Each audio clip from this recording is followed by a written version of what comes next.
Olá, turma! Vamos à nossa videoaula sobre o último grupo de invertebrados. Então, a gente já estudou todos os invertebrados. Esse estudo foi feito considerando a história evolutiva. E agora a gente vai discutir o grupo dos equinodermos, que é o grupo que antevém, né, o surgimento dos cordados. E quais são as características que a gente vai observar nesse grupo, né, de animais? A epiderme simples recobre, né, o esqueleto desses animais e, em algumas circunstâncias, a gente vai ver que espinhos estarão presentes. Esses espinhos, eles têm basicamente a função de garantir a proteção desse animal, principalmente, né, em alguns exemplares, como é o caso do ouriço do mar, e eles são bem alongados e às vezes eles são providos inclusive de glândulas venenosas. Algumas espécies vão possuir, né, ainda pequenas pinças que a gente chama de pedicelárias, que servem para a defesa do animal e também para manter sempre limpa a superfície do corpo dele. Então, é como se fossem, né, pequenas pinças ou tesouras que o tempo inteiro ele está, né, fazendo a higienização, vamos dizer assim, da sua própria superfície corporal.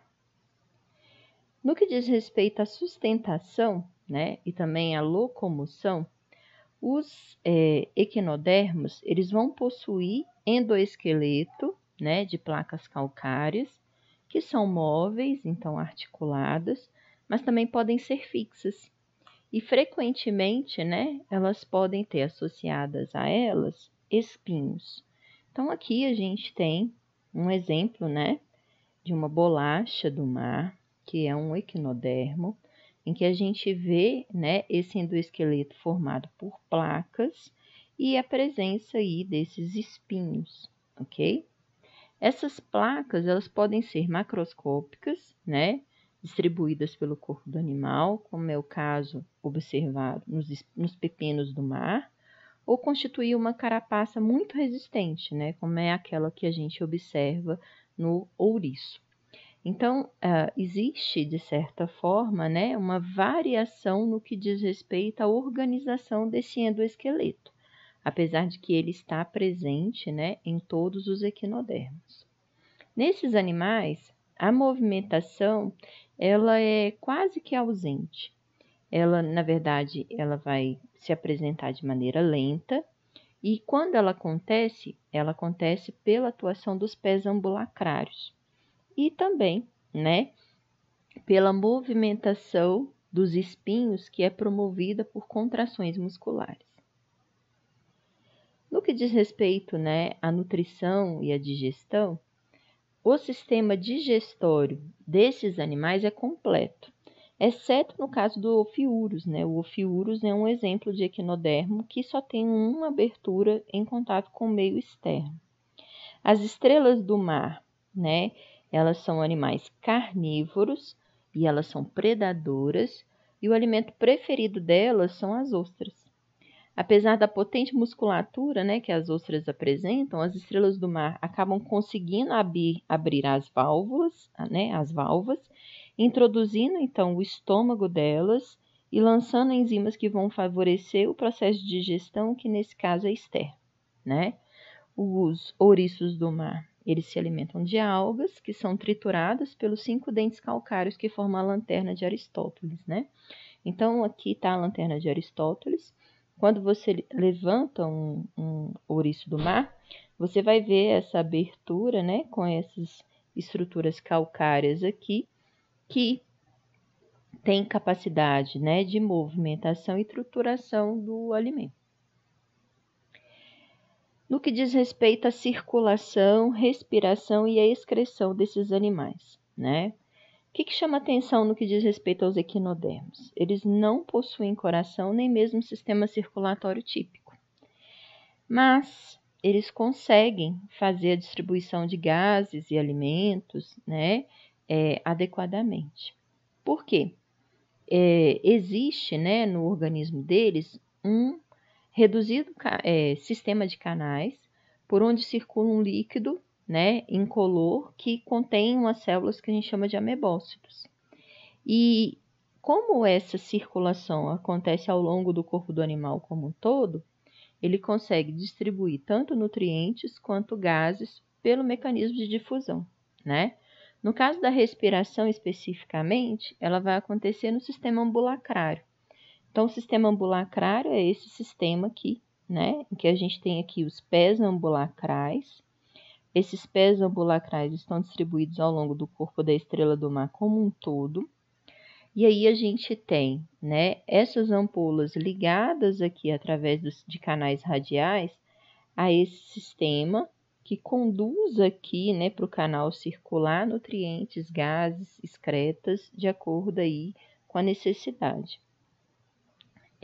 Não existe nenhum órgão especializado na excreção, então esse canal pétreo acaba aqui conduzindo, né, as excretas geradas pelo metabolismo desse animal para a placa madrepórica, que é uma abertura que vai ter comunicação com o meio externo.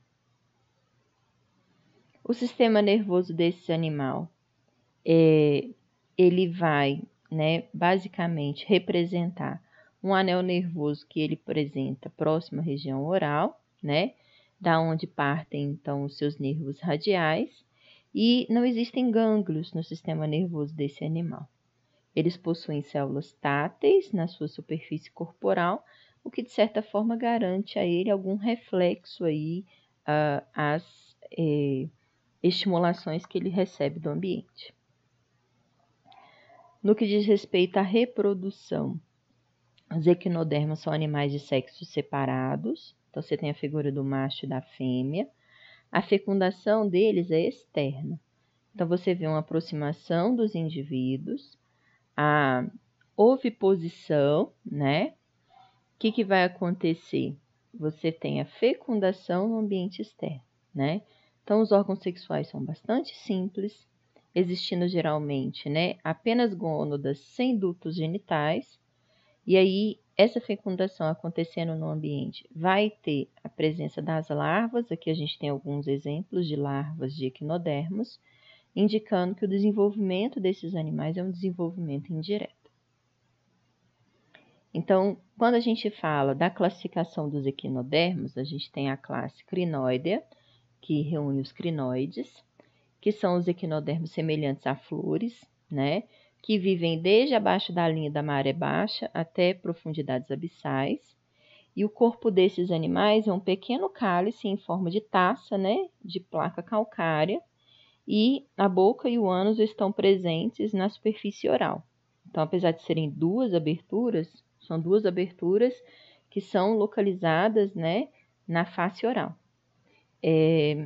Eles se alimentam do plâncton e de detritos, né, colhidos pelos tentáculos e digeridos, dirigidos à boca pelos cílios, né? E aí, então, eles são filtradores. E o exemplo mais clássico é o chamado lírio do mar.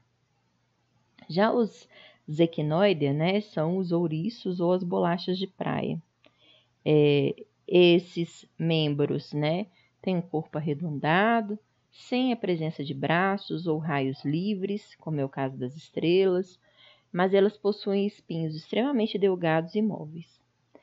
Em um ouriço do mar, né, as vísceras vão geralmente estar dentro dessa carapaça, e a boca e o ânus são centrais, né, mas em polos opostos. Então, a boca está aqui embaixo e o ânus está do lado de cá.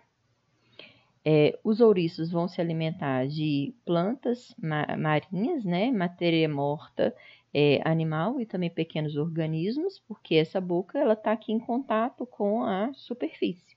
Então, o que ela conseguir capturar, né, filtrar, ela digere, aproveita os nutrientes e libera as excretas via ânus. Já as bolachas do mar, elas vão se alimentar das partículas orgânicas da areia ou do lodo, né, através da ingestão direta ou por meio de rede de muco.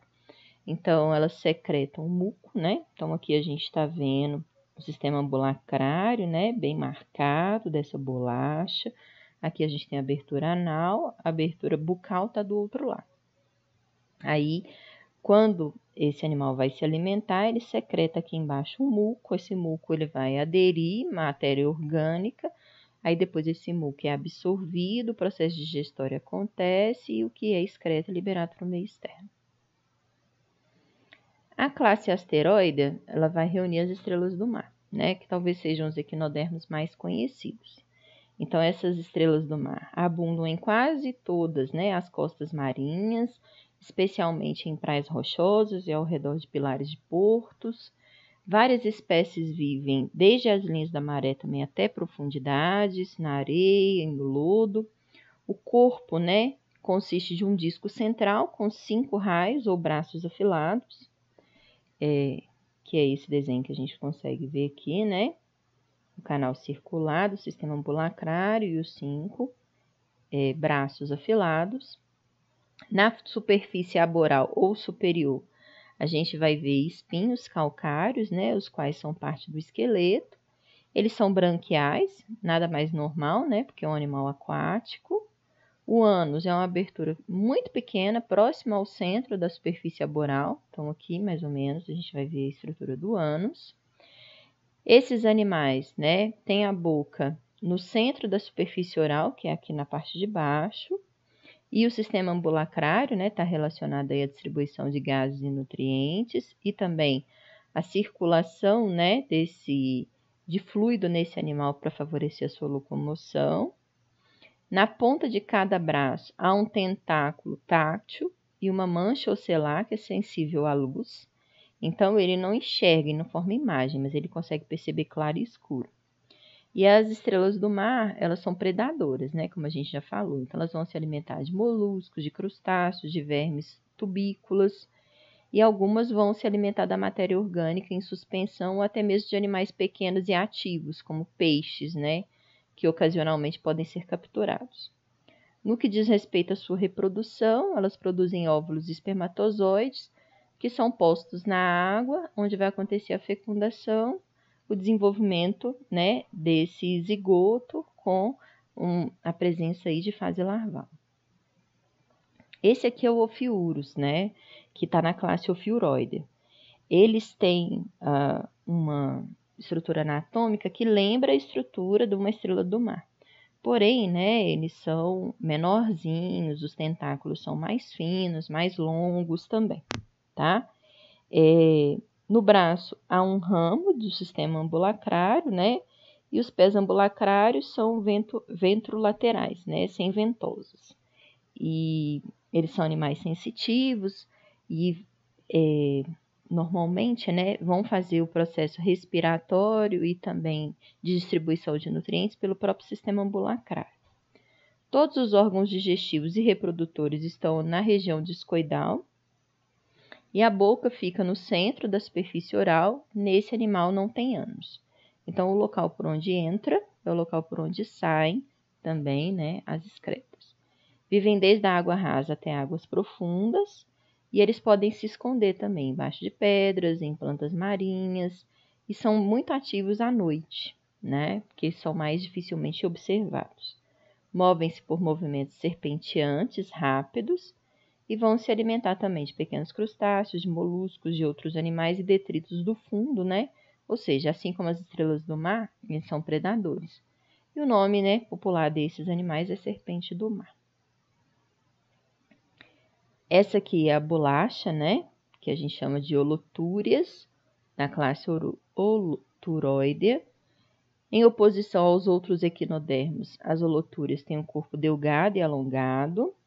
A boca delas é circundada por 10 a 30 tentáculos, que são modificações de pés ambulacrais, né, que vão para o ambiente externo para favorecer aí tanto a hematose quanto a nutrição. O lado ventral, né, desses animais é onde estão os pés ambulacrários com ventosas que geralmente vão fixar o animal e favorecer a sua locomoção. E elas vão se locomover como as lesmas, né, no fundo do mar. E elas também andam sobre as superfícies, né, e quando elas são perturbadas, elas geralmente se contraem. mas num movimento de contração lento. O alimento, né, é de material orgânico, que elas obtêm do próprio fundo, né, que é empurrado então para a boca, ou então do plâncton, que é aprisionado no muco, né, dos tentáculos e depois conduzido à boca para digestão. E elas são invertebrados muito prevalentes, né, nas partes mais profundas dos oceanos. E o exemplar mais comum é o pepino do mar, né? E tem essa nomenclatura justamente pela semelhança que ela tem com o pepino. Qual que é a importância que os equinodermos têm para o ser humano, né? Os equinodermos são pouco utilizados como alimento para o ser humano. No entanto, para algumas populações, como aquelas habitantes da bacia do Mediterrâneo, elas servem de alimento. E aí elas podem ser comidas assadas ou cruas, e as gônadas do ouriço do mar são vistos como petisco, né? As paredes do corpo do pepino do mar, após serem fervidas e secas, produzem o trepã, que é usado para fazer sopas, né? As vísceras de vários desses equinodermos são utilizadas também como iscas na pescaria. E as estrelas do mar, elas podem danificar, né, culturas comerciais de ostras e mexilhões. E aí, muitas vezes, elas, por serem predadoras, né, são adotadas estratégias para tentar afastá-las desses criadouros. E existem uma série de pesquisas que estão sendo realizadas no sentido de tentar compreender outras utilidades que o ser humano pode dar a essas espécies. E muitos ensaios experimentais, né, têm sido realizados para compreender o mecanismo de fecundação e desenvolvimento, né, do ouriço do mar, para ver se consegue, né, de alguma forma, explorar dessa informação para a produção de algum produto para o ser humano. E uma curiosidade é que quando a gente fala de equinodermata, né, a gente está falando do maior filo animal que não possui nenhuma representação nem na água doce, nem na vida terrestre. Então, esses são animais que estão exclusivamente, né, associados aí ao ambiente aquático marinho. E são o primeiro grupo, né, de organismos que formam o ânus antes de formar a boca. A exceção a essa regra são os ofiuroides, né, que não têm a estrutura anal, e aí a estrutura que ele forma exerce a função tanto da boca quanto do ânus. Ok, pessoal, era isso que estava previsto, né, para trabalhar com vocês nessa videoaula. Eu espero que vocês estejam bem e até a nossa próxima aula.